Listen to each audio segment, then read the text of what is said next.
دیکھو ایک بات خوب اچھی طرح کان میں بٹھا لو، دل میں بٹھا لو، کان سے سن لو، دل میں بٹھا لو۔ عام طور پہ جب ہم لوگوں کو صدقات و خیرات کی ترغیب دیتے ہیں تو لوگ کہتے ہیں پہلے ہمارے موٹے موٹے ضروری کام نمٹ جائیں، کچھ چیزیں ہیں، اس کے بعد انشاءاللہ ہم کیا کریں گے، پیسے جو بچ جائیں گے تو پھر ہم انشاءاللہ کسی اچھے کوئی مدرسہ بنا لیں گے، کوئی اسپتال بنا لیں گے، اچھے کام کریں گے ہم۔ یہ بہت بڑی مسٹیک ہو رہی ہے آپ سے، اس لیے کہ آپ نے اس کو ضروری کاموں کی فہرست میں شامل نہیں کیا۔ آپ ابھی تک دنیا کو مسافر خانہ سمجھنے کے لیے تیار نہیں ہو۔ یہ ضروری کام سب سے پہلے ہونا چاہیے، کیونکہ موت کا کوئی بھروسہ نہیں ہے۔ اور آخرت کے لیے صدقہ جاریہ کہ آپ کا کوئی ایسا اکاؤنٹ کھل جائے جو آخرت میں آپ کے کام آئے، کوئی ہسپتال بنا دیا، کوئی مدرسہ بنا دیا، کوئی کنواں کھدوا دیا، یتیم خانہ بنوا دیا، یا یتیم خانے کے ساتھ تعاون کر دیا، یا کسی گھر کو پراپر بیس پر آپ نے کوئی بھی جو وہ تو بہت سارے مصارف ہیں نا۔ تو میں نے لاکھوں پتی لوگوں کو بھی دیکھا ہے کہ بھائی اللہ نے آپ نے ولیمے پہ 6 لاکھ روپے اڑا دیے، اور یار 8-10 لاکھ کا کوئی ادارہ بنا دو، یا کسی مدرسے میں کوئی ڈسپینسری بنا دو، یا کوئی اچھی، فالتو نہ اڑاؤ جا کے کوئی بھی مانگ رہا ہے پکڑا دیے۔ یہ بھی بہت بڑی مصیبت ہے لوگوں کے ساتھ۔ اب جیسے وہ عرب کا جو شیخ ہے نا، جو بھکاری اس کے ماں باپ کو دعائیں دے رہا تھا اور یہ پیسے دے رہا تھا، تو میں اس عرب کے پاس ہوتا، میں کہتا آپ صدقہ کریں مگر ایسے ہی نہیں کسی کو پکڑانا شروع کر دیں، کیونکہ اس سے جو مستحق ہوتے ہیں ان کا حق مارا جاتا ہے۔ آپ یہ دیکھیں کہ یہ واقعی مستحق بھی ہے یا نہیں ہے، ورنہ وہ کوئی بھی دعائیں دے کے پیسے نکالنا شروع کرے گا، ٹھیک ہے اس کا جذبہ اچھا تھا، اللہ کرے اس کے ماں باپ کی مغفرت ہو گئی ہو، لیکن اصول جو شریعت نے بتایا ہے کہ پیسہ اللہ کی بہت بڑی نعمت ہے اور نعمت کو ضائع کرنے کی اجازت نہیں ہے۔ بہت سوچ سمجھ کے آپ نے خرچ کرنا ہے کہ مخلوق کو فائدہ زیادہ سے زیادہ ہو۔ کم سے کم انویسٹمنٹ میں زیادہ سے زیادہ فائدہ کیسے ہو سکتا ہے، پھر اس میں زیادہ انویسٹمنٹ کرو۔ جیسے دنیا کے بزنس کا اصول ہے نا کہ انویسٹمنٹ کوشش ہو کم سے کم اور پروفٹ زیادہ سے زیادہ۔ ایسے تھوڑی کہ کوئی بھی کاروبار کے لیے 1 کروڑ مانگ رہا ہے، آپ نے کہا پکڑا دیا، چل دیکھا جائے گا کتنا پروفٹ آ رہا ہے۔ تو بھائی جو دنیا کی تجارت کا اصول ہے وہی اصول آخرت کا۔ تو آخرت کا اصول یہ ہے کہ جو 2 چیزیں اس میں فوکس کرنی ہے، انسانیت کی خدمت زیادہ سے زیادہ کس کام میں ہے۔ بعض کام ایسے انسانیت کی خدمت بہت ہے مگر ان کے اثرات زیادہ عرصے نہیں رہتے، پھر بھی یہ کام کرنا ہے، کیونکہ اس میں خدمت کیا ہے، جیسے بھوکے کو کھانا کھلانا۔ اب ایک آدمی کے پاس کھانے کے پیسے نہیں، علاج کے پیسے نہیں، وہ تو مر جائے گا بیچارہ، بھوک کی تکلیف کون برداشت کر سکتا ہے؟ تو بھوکے کو کھانا کھلانا یہ بظاہر صدقہ جاریہ تو نہیں ہے، کیونکہ یہ زیادہ ٹائم تک چلے گا نہیں نا، کھانا کھا لیا پیٹ بھر گیا بس ختم، لیکن یہ خدمت بہت بڑی ہے، تو اس کو بھی فوکس کرنا ہے۔ اور بعض چیزیں ایسی ہوتی ہیں کہ جس میں فوری طور پر خدمت تو بہت نہیں ہو رہی ہوتی لیکن اس کا اثر آپ کے مرنے کے بعد بھی قائم، جیسے کنواں بنا دیا آپ نے۔ اب کنواں ایسی چیز ہے جب تک کنواں رہے گا لوگ پانی پیئیں گے، آپ کو ثواب ملتا رہے گا۔ درخت لگا دیا، مر گئے تو درخت سے کو بہت زیادہ، ایک درخت سے کیا فائدہ ہوگا؟ نہیں آ رہی سمجھ میں بھائی آپ نے ایک نیم کا درخت لگا دیا تو کوئی بہت تو نہیں نا، کوئی لوگ کھائیں گے تھوڑی، نہیں بھی لگاتے تو کیا ہو جاتا؟ تو اس میں انسانیت کا فوری طور پہ کوئی بہت زیادہ فائدہ نہیں ہو رہا ہے ایک درخت سے، لیکن اس کی اثرات بہت دیر تک قائم رہیں گے۔ یعنی آپ مر بھی گئے تو درخت کے نیچے کوئی بھی چھاؤں لے گا، درخت آکسیجن سے فائدہ پہنچائے گا، چرند پرند اس سے کھائیں گے۔ تو آپ صلی اللہ علیہ وسلم نے فرمایا، صحیح مسلم کی حدیث ہے، جس نے درخت لگا کے مر بھی گیا تو جب تک درخت رہے گا اس کو ثواب ملتا رہے گا۔ تو اس میں فائدہ تو کم ہے لیکن دیر پائے، مرنے کے بعد بھی یہ عمل چلتا رہے گا۔ تو ان 2 قسم کی چیزوں کو فوکس کرنا ہے، اور کچھ چیزیں ایسی ہیں جس میں جسمانی فائدے کے ساتھ دینی فائدہ بھی ہے، جیسے دینی مدارس۔ دینی مدارس کو سپورٹ کرنے کا فائدہ کیا ہوتا ہے؟ غریب طلبہ کو کھانا بھی ملتا ہے، علم بھی ملتا ہے، وہ عالم بن کے دنیا میں کام کرتے ہیں۔ تو صدقہ جاریہ بھی ہے، مرنے کے بعد وہ علماء جو کام کریں گے پھر آگے ان سے جو ہدایت پھیلے گی، پھر وہ لوگ آگے جو تبلیغ کریں گے، تو جب تک اسلام باقی رہے گا آپ کو ثواب ملتا رہے گا۔ لیکن اب یہ بھی نہیں کہ کسی بھی مدرسے میں اٹھا کے دے دو، سوچ سمجھ کے کون کام کر رہے ہیں، کون ویژنری لوگ ہیں، کون بہت اس میں پھینکنا نہیں ہے میرے بھائی. جیسے دنیا کی تجارت میں پیسہ پھینکا نہیں جاتا، بہت سوچ سمجھ کے. کوئی بھی آپ کے پاس آئے بولے 1 لاکھ روپے دو، میں پیسے کما کے آپ کو ہر مہینے 6,000 روپے دیا کروں گا، آپ پکڑا دو گے؟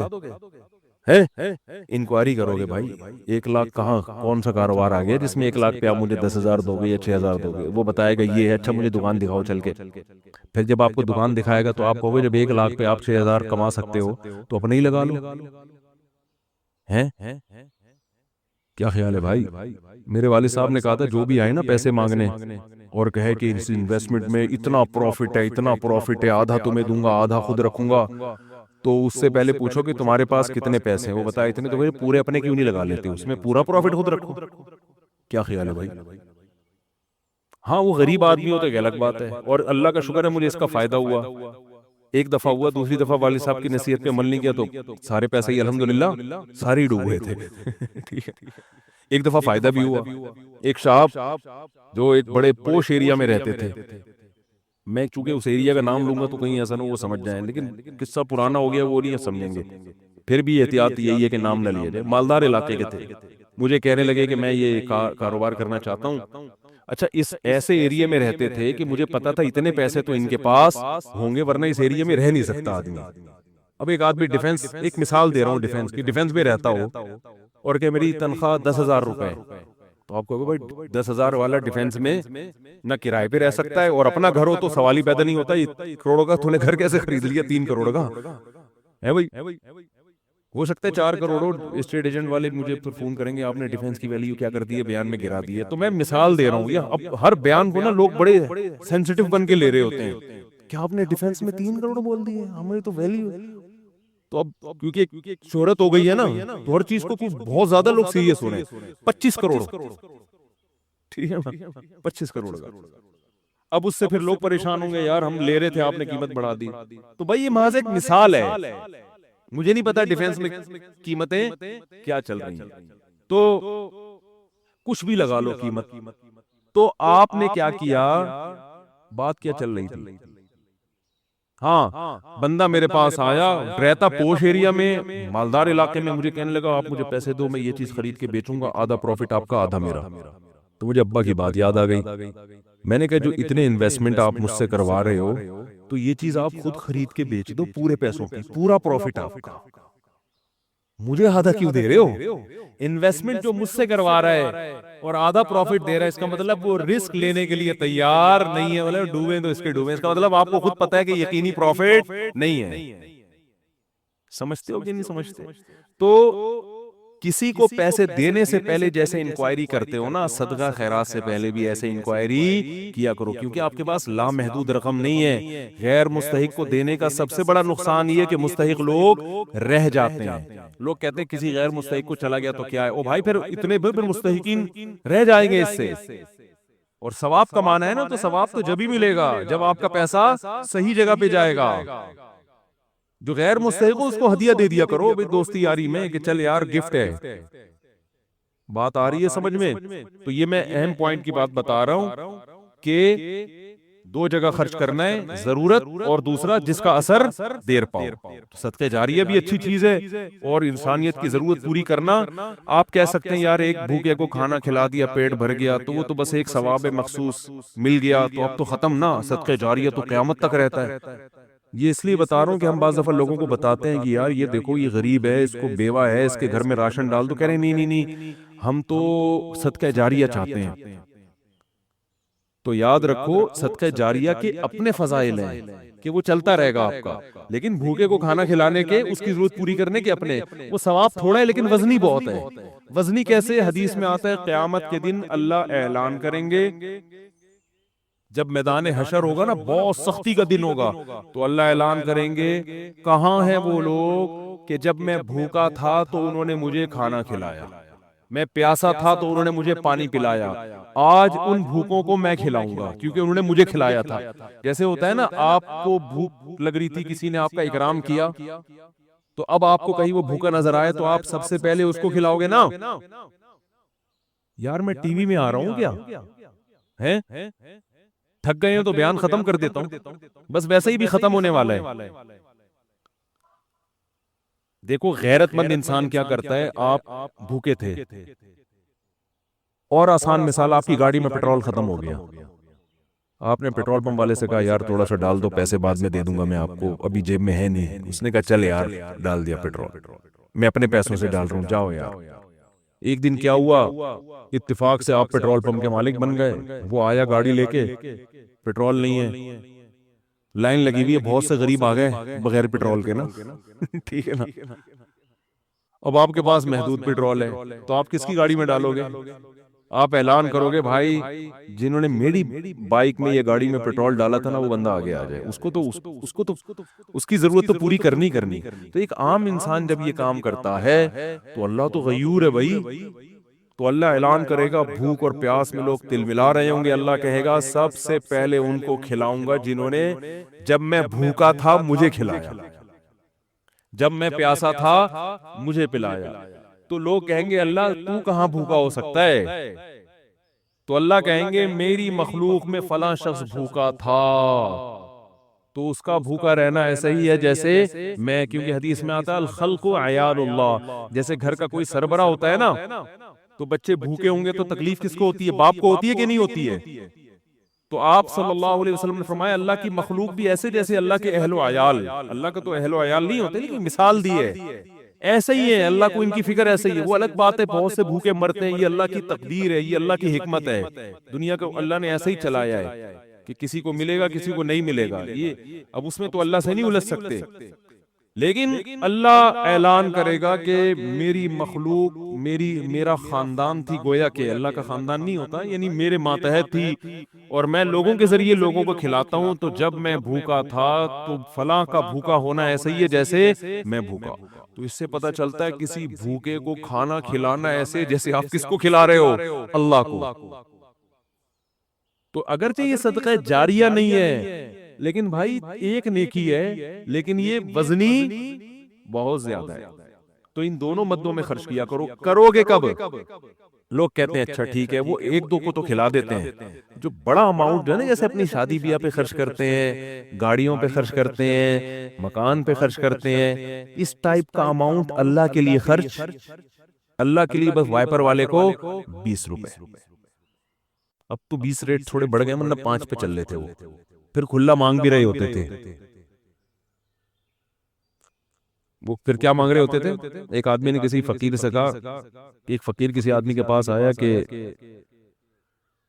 اللہ کے نام پہ نا پتہ نہیں کچھ چائے پلا دو یا کچھ کھانا کھلا دو۔ تو اس نے 100 کا نوٹ نکالا، بولا کہ 50 روپے ہیں؟ اس نے کہا ہاں، اس نے کہا 50 روپے دے گا واپس لے، اس نے کہا پہلے وہ اس سے پی لو جا کے۔ یہ بھی لوگوں کو جانچنے کا ایک بھائی بھکاری سے بولے کہ پہلے وہ پیسے تو خرچ کرتے تھے تیرے پاس ہیں، یہ بھی ایک طریقہ، بڑا خاندانی طریقہ ہے یہ، ٹھیک ہے نا۔ تو کیا بات کر رہے تھے یار؟ اصل میں آج میں اتنا صبح سے گھوم رہا ہوں نا، آج میں 1 منٹ کے لیے نہیں بیٹھا ہوں، صبح سے یہ کام وہ کام، ادھر ملاقات ادھر جاؤ، وہ فلاں ملتان سے آئے، فلاں خانے وال سے آئے، فلاں جماعت آئی ہوئی ہے، فلاں یہ ہو رہا ہے، کھوپڑی سارا دن گھوم گھوم کے نا جب بیان میں بیٹھتا ہوں تو وہ اتنے مختلف قسم کے سگنل آ رہے ہوتے ہیں کہ اس کو گچی سے پکڑنا کیا ہوتا ہے، بہت مشکل ہوتا ہے کہ یار پوائنٹ سے ہٹے نہیں۔ تو ہاں میں یہ عرض کر رہا تھا، جلدی سے بات سمیٹ کے ختم کرتا ہوں، کہ لوگ یہ کہتے ہیں کہ پہلے موٹے موٹے کاموں سے فارغ ہو جائیں، یہ بھی، اس کے بعد جب بچا کے بڑھاپے میں بالکل اینڈ میں جا کے اتنے پیسے کسی مدرسے کو دے دیں گے۔ نبی صلی اللہ علیہ وسلم نے فرمایا انسان ساری زندگی، حدیث کا مفہوم ہے، مال جمع کر کے رکھتا ہے اور کہتا ہے کل خرچ کروں گا، کل خرچ کروں گا، کل خرچ کروں گا، پھر جب بڑھاپا آتا ہے کہتا ہے یہ فلاں کے لیے اور یہ فلاں کے لیے۔ فرمایا وقت کان علی فلان، اب تو وارثوں کا حق اس پہ ہو گیا، اب تو وارث کہیں گے ابا ہمیں محروم کرنے کے لیے اپنی تو ساری عیاشی ابا نے کر لی، اب جب ابا کا انا للہ ہونے والا ہے، دنیا سے جانے والے ہیں، اب بچوں کو نظریں ہوتی ہیں دو دکانیں ابا کی میرے حصے میں آئیں گی، چلو ابا سے ایسی لالچ تو نہیں کرنی چاہیے، لیکن بہرحال پتہ ہے کہ یار چلو ابا نے بنائی اب ہمارے کام آئیں گی۔ اب ابا کیا کر رہے ہیں؟ فلاں دو دکانیں مدرسے کو دے دو، فلاں فیکٹری کو دے دو، یتیم خانے کو دے دو، تو اس میں نقصان کس کا ہو رہا ہے؟ کیونکہ اب تو ابا کو ضرورت نہیں ہے، تو نہ کرنے سے یہ بھی پھر بھی بہتر ہے 1/3 کے اندر اندر کہ بچوں کو نقصان نہ ہو۔ اگر بچوں کو نقصان ہو رہا ہے پھر تو یہ بالکل صحیح نہیں ہے۔ حدیث میں آتا ہے کہ آخر عمر میں نا اس طرح سے صدقہ کر دینا کہ بچے دوسروں کے محتاج بن جائیں، آپ صلی اللہ علیہ وسلم نے اس کی اجازت نہیں دی۔ لیکن اگر بچوں کے لیے اتنا چھوڑ کے جا رہے ہو آخر عمر میں کہ وہ اپنے پاؤں پہ اچھی طرح کھائیں گے پیئیں گے، تو پھر 1/3 آپ صدقہ بھی کر سکتے ہیں، جائز ہے اور اس کا بھی ثواب ملے گا۔ لیکن میرے بھائی یہ خاندانی صدقہ نہیں کہلائے گا، اس لیے کہ آپ نے تو بھرپور عیاشی کر لی نا، آپ کی تو 4 شادیاں معذرت کے ساتھ ہو گئیں، ایک جس کی ہو گئیں ان کی بات کر رہا ہوں، اور آپ کی تو جناب یہ بھی ہو گیا وہ بھی ہو گیا، سارے کام ولیموں پہ بھی اڑا دیا اور انویسٹمنٹ بھی دبا کے کر لی، کاروبار بھی ہو گیا، سب کچھ مزے تو اڑا لیے نا آپ نے۔ تو یہ نبی کی نظر میں افضل صدقہ نہیں ہے۔ افضل صدقہ یہ ہے، آپ صلی اللہ علیہ وسلم سے صحابی نے پوچھا یا رسول اللہ سب سے بہترین صدقہ کون سا ہے؟ آپ نے فرمایا وہ صدقہ ہے تأمل الغنا وتخشى الفقر، تمہیں امید ہو کہ اگر یہ پیسہ میں نے صدقہ نہیں کیا تو اس سے ڈبل بنا سکتا ہوں، پیسے سے پیسہ کما سکتا ہوں، یہ امید ہو، اس حال میں پیسہ صدقہ کرو، اور یہ بھی ڈر ہے کہ اگر کر دیا تو فیوچر میں غریب نہ ہو جاؤں۔ اس ملی جلی کنڈیشن میں جو صدقہ ہوگا نا وہ کیا کہلائے گا؟ خاندانی صدقہ۔ سمجھ میں نہیں آ رہی بات؟ تو اس لیے صدقات و خیرات میں یہ نہیں کہہ رہا، یہ تو حدیث میں بھی منع ہے کہ اتنا کر دینا کہ کل لوگوں کے محتاج بن جائیں، یہ تو جائز ہی نہیں ہے نا، کہ اپنے ضروری جو بیوی بچوں کے ہیں وہ تو بہرحال، لیکن صرف اتنا کر لیں کہ آپ جب یہ کہتے ہیں نا کہ میرے یہ چند ضروری کام ہو جائیں تو پھر میں یہ کروں گا، یہ الفاظ غلط ہیں۔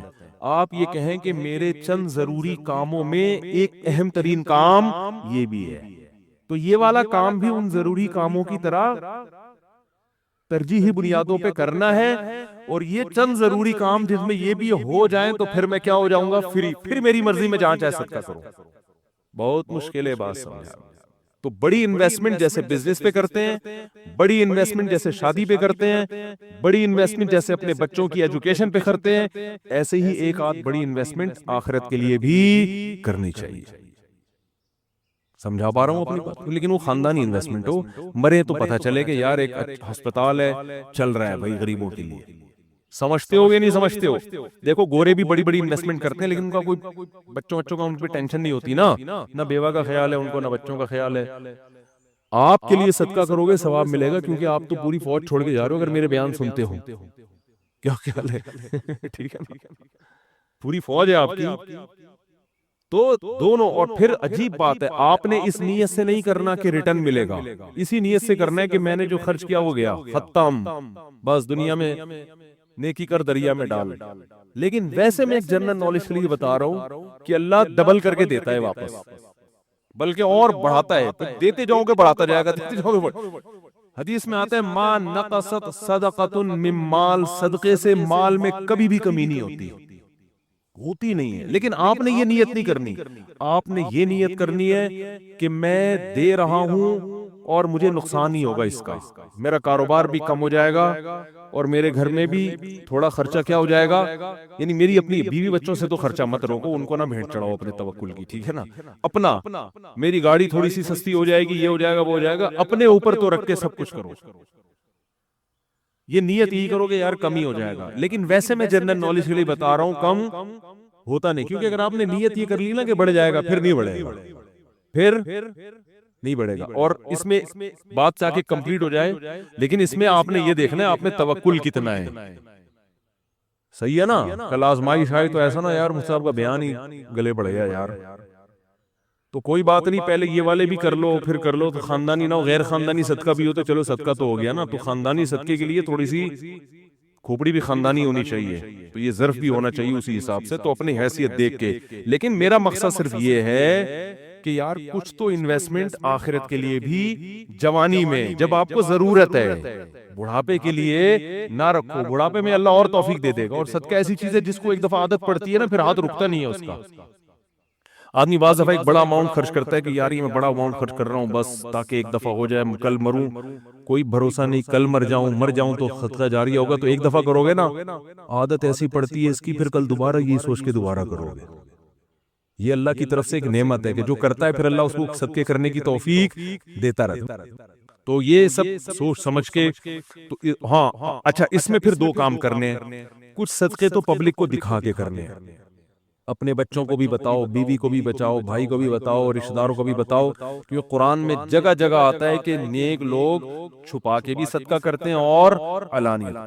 دکھانے کا فائدہ یہ ہوگا پبلک کو ترغیب ہوگی کہ یار اس نے جب یہ ہسپتال بنا سکتا ہے، مدرسہ بنا سکتا ہے، یتیموں کی مدد کر سکتا ہے اور نہیں مرا ماشاءاللہ کھا رہے، کچھ ہمیں بھی عبرت حاصل ہوگی کہ نہیں ہوگی؟ بچوں کو جب بتاؤ گے تو بچے کہیں گے یار میرے باپ نے اتنا کچھ کیا، جب وہ باپ بنیں گے تو ان کا بھی دل چاہے گا۔ تبھی میں لوگوں سے کہتا ہوں اپنی بہنوں پہ خرچ کیا کرو لفافے میں، اور بچے کو بتاؤ دیکھو میں نے پھپھو کو تمہاری اتنے پیسے دیے، شو مارنے کے لیے نہیں، تاکہ وہ بھی آپ کی بہنوں آپ کی بیٹیوں پہ، جب آپ اپنی بہنوں پہ اپنی اولاد کے سامنے خرچ کرو گے تو آپ کا بیٹے کو خیال ہوگا کہ یار مجھے بھی جب میری ارننگ آئے گی تو مجھے بھی اپنی بہنوں کا خیال کرنا ہے، ہماری یہ پرمپرا ہے، ہمارے خاندان میں مرد عورتوں کا خیال کرتے ہیں۔ آپ کیا کرتے ہو؟ کبھی ایک دھیلا بچے نے نہیں دیکھا کہ آپ کی جیب سے اس کی پھپھو کے لیے نکل رہا ہوں، ٹھیک ہے نا؟ نصیحتیں آپ کی صبح شام ماشاءاللہ ہول سیل کے حساب سے چلتی رہتی، بچے کو سمجھاتے رہتے ہو غریبوں کا خیال کیا کرو، بوڑھے ماں باپ کا خیال کیا کرو۔ بچے کو پتا ہے فری پھوکٹ کی نصیحتوں کے علاوہ ابا کے پاس کوئی کام نہیں ہے، فری پھوکٹ کی نصیحت۔ جب آئیں گے گھر میں ٹارزن بن کے، کہتے تو نہیں ہے لیکن دل میں یہی ہوتا ہے، یہ کر لو، یوں نماز کی نہیں پڑھتا، یہ کیوں نہیں کرتا، یوں کی نہیں، ویڈیو گیم کھیلتا رہتا، پٹاخ تھپڑ لگایا، یہ کر رہا ہے وہ کر رہا ہے۔ بچے کو پتا ہے ابا کے پاس فری پھوکٹ کی نصیحتوں کے علاوہ، وہ ہمارا فلاں ماموں بیمار تھے، ابا نے ایک دھیلا نہیں نکالا جیب سے۔ امی کی طبیعت خراب ہوتی ہے تو ابا کے پاس ہسپتال لے جانے کا ٹائم نہیں ہے۔ نصیحتیں جتنی مرضی کروا لو، نصیحتیں بھی کریں لیکن نصیحت سے زیادہ عمل۔ بات آ رہی ہے سمجھ میں؟ ایک صاحب تھے وہ نا بہت زیادہ صدقہ کرتے تھے، امریکہ میں ہے وہ، میں نے ان سے پوچھا، میں نے کہا یار آپ ہر مہینے کچھ نہ کچھ کرتے رہتے ہو اتنی، اور وہ ایسی قوم سے تھے جو کنجوسی میں مشہور ہے۔ میں نے ان سے پوچھا آپ کی قوم کیا ہے؟ میرا خیال تھا کوئی سید ہاشمی قریشی ہوں گے، کوئی وہاں کے مکہ مدینہ کے اتنے سخی۔ تو انہوں نے کہا یار ہم وہ قوم کا نام لیا جو کنجوسی میں جس پہ لطیفے بنے ہوئے ہیں۔ میں نے کہا اس قوم کے ہو کے آپ اتنے ماشاءاللہ؟ تو انہوں نے کہا یار میرے باپ کو ہم نے بہت صدقہ کرتے ہوئے دیکھا ہے، تو بس ہم نے ابا سے سیکھی، ہماری یہ بلڈ میں یہ چیز شامل ہو گئی ہے، نہیں کرے تو ہمیں سکون نہیں ملتا۔ میں نے کہا یار بڑے خاندانی ہو۔ میں نے کہا یار کبھی آپ کو دکھاؤں گا بھائی اس قوم پہ لطیفے بنانا چھوڑ دو۔ قوموں پہ لطیفے ہیں نا، ایک قوم بڑی کنجوس مشہور ہے، ان کے ہاں جب بچہ پیدا ہوا نا تو سب آئے مبارکبادی کے لیے، سارے جمع ہو گئے، تو بچہ کہتا ہے کہ سارے یہاں جمع ہو گئے، دکان پہ کون بیٹھا ہوا ہے؟ تم سب یہاں گئے مبارکباد دینے، کم بختو۔ یعنی اتنی اللہ نے اس بچے کو قوت گویائی عطا فرمائی، یہ بلڈ میں آ جاتی ہے نا چیز، تو بچے کو عقل نہیں ہے، شعور نہیں ہے، لیکن اس کے جینز میں یہ چیز آ گئی ہے کہ بھائی دکان کا بھائی آدھے ابھی آ جاتے ہیں، آدھے کسٹمر کو سنبھالتے۔ یہ لطیفہ ہے، کوئی سچا واقعہ نہیں ہے، ٹھیک ہے نا، ایسی فرضی لطیفہ ہے سمجھانے کے لیے کہ کچھ اتنا کر کے جاؤ کہ بچے پیدا ہو کے جو ہے نا یہ بول رہے ہوں کہ ہم مبارکبادی میں 5 روپے تمہاری جیب سے نہیں نکلے، سخاوت کی ترغیب دیں وہ۔ تو خیر کچھ چھپا کے کچھ دکھاؤ، اور کچھ کیا کرو ایسا چھپاؤ کہ وہ حدیث میں آتا ہے دائیں سے دو بائیں کو پتہ نہیں، بھول جاؤ، نیکی کر کے دریا میں ڈالنا جسے کہتے ہیں، خود بھی بھول جاؤ کہ میں نے کوئی نیک کام کوئی صدقہ کیا، کسی غریب کو کھلایا بھی ہے کہ نہیں کھلایا۔ جیسے عرب لوگ کرتے ہیں نا، آتے ہیں بیٹھ جائیں بھائی، بیان ختم ہو جائے پھر کرنا سوال، ٹھیک ہے، بیان ختم ہو جائے۔ تو جیسے عربوں میں ہے نا کہ دائیں ہاتھ سے دیتے ہیں، ایسے بعض فقیروں کو یوں کرتے ہیں جیب میں ڈال دیتے ہیں، یوں کر کے نکل جاتے ہیں، اس فقیر کا سامنا بھی نہیں کرتے کہ کہیں یہ نہ دیکھ لے، اور پھر یہ جب ملے گا تو جھک کے ملے گا، یہ بھی نہ ہو۔ ایسا دو گے کسی کو بھی پتا نہ ہو، جس کو حدیث میں کہتے ہیں لا تعلم شمالہ ما تنفق یمینہ، دائیں ہاتھ جو خرچ کر رہا ہے بائیں کو بھی پتا نہ چلے۔ اس سے پتا چلتا ہے دیتے ہوئے کون سا ہاتھ استعمال کرنا چاہیے، دائیں۔ لیفٹ ہینڈ سے لین دین کرنا یہ شریعت میں پسندیدہ نہیں ہے۔ میری تو عادت ہے کوئی دکاندار بائیں ہاتھ سے پیسے پکڑاتا میں کہتا ہوں بھائی کیوں نحوست ڈال رہا ہے اس کے اندر، اس کو ہاتھ چینج کر کے سیدھے ہاتھ سے دے دے۔ مجبوری ہو تو ایک الگ بات ہے، آپ ڈرائیونگ کر رہے ہیں تو پھر اب یہ تو نہیں کہ وہ جو ہے نا ایک ہاتھ سے گیئر پکڑا ہوا ہے ہاتھ چھوڑ کے جی تو گڈھے میں گر گئی گاڑی، تو مجبوری میں لیفٹ ہینڈ استعمال کیا جائے گا۔ مجبوری میں الٹے ہاتھ سے کھانے کی بھی اجازت ہے مجبوری میں، لیکن نارملی ڈرائیونگ میں آپ الٹے ہاتھ سے مجبوری ہوتی ہے، بعض دفعہ بعض لوگ رائٹ ہینڈ سے صحیح اسٹیئرنگ پہ قابو رکھتے ہیں، لیکن نارملی نہ دائیں بائیں سے لیفٹ ہینڈ سے کھانا چاہیے، نہ لین دین کرنا چاہیے۔ اللہ نے جو لوگ جہنم میں جائیں گے، آگ میں جلیں گے، اللہ ہم سب کو محفوظ رکھے اس آگ سے، ان کے بارے میں بتایا کہ ان لوگوں میں بہت ساری بری عادتیں تھیں، ان میں ایک یہ بھی کہ ان کو غریبوں کا، مسکینوں کا خیال نہیں تھا۔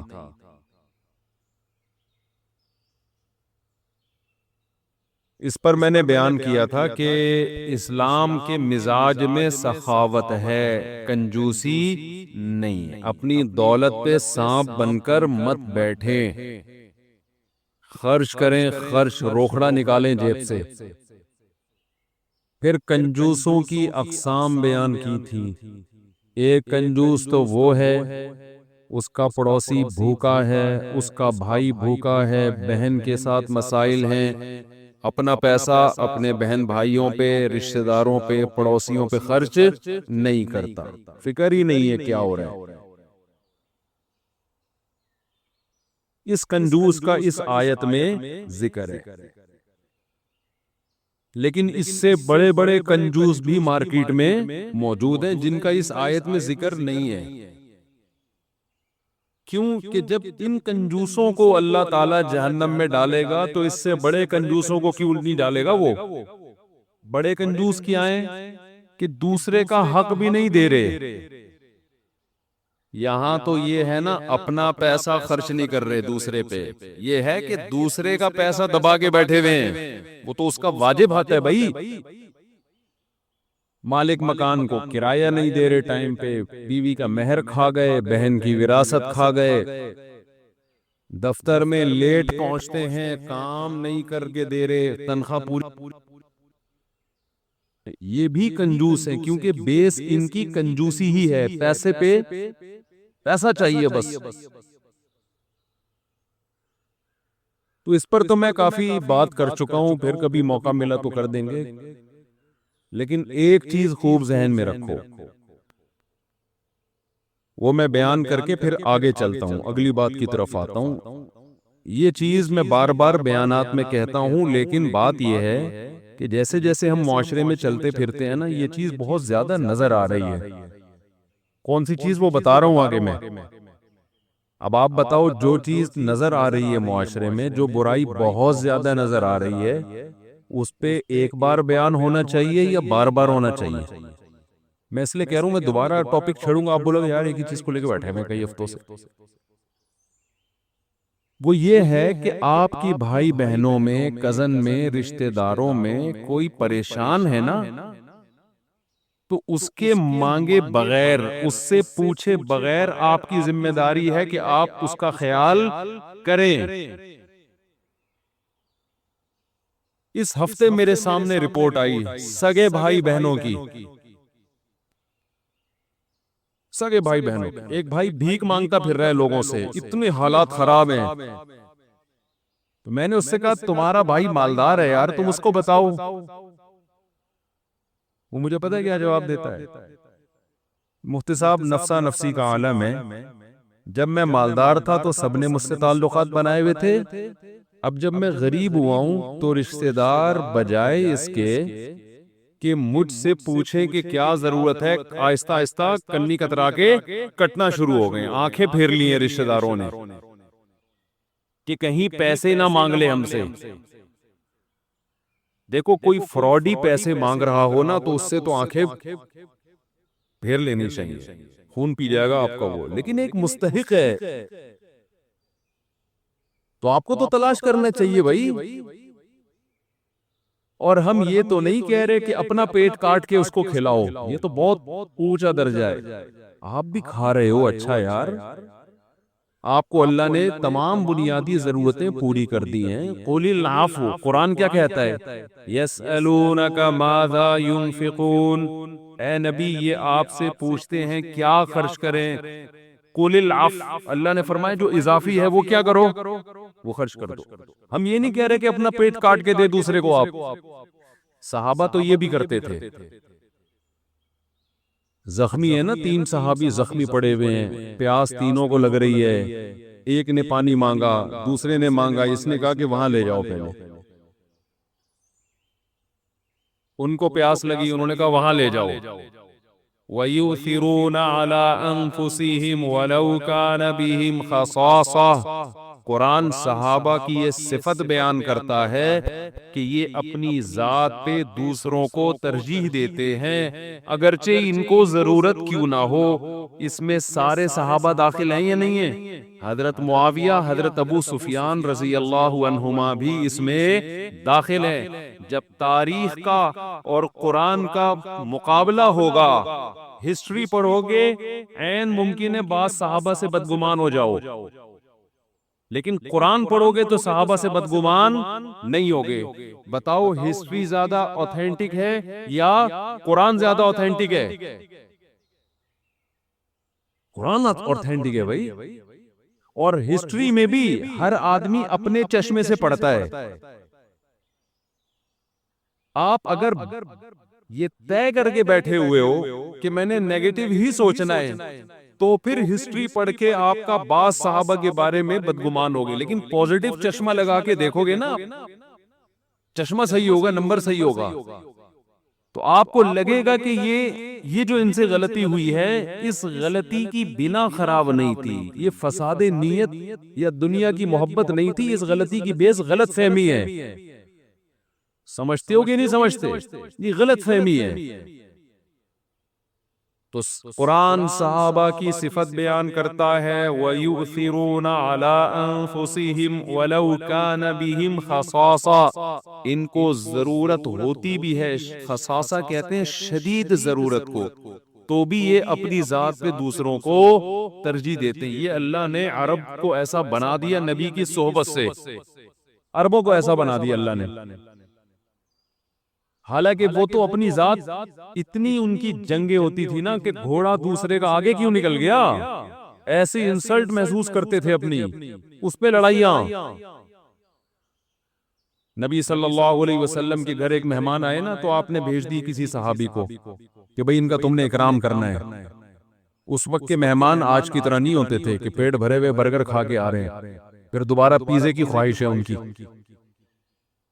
آج کا تو مہمان کھا پی کے سیر ہو کے آئے گا، پھر آپ اس کو مغز نہاری کا پوچھیں گے، آپ اس کو کھا لے گا ٹھیک ہے، نہیں کھائے گا تو کون سا کوئی بھوکا تھوڑی مر رہا ہے، کولیسٹرول اس کا زیادہ ہی ہوگا.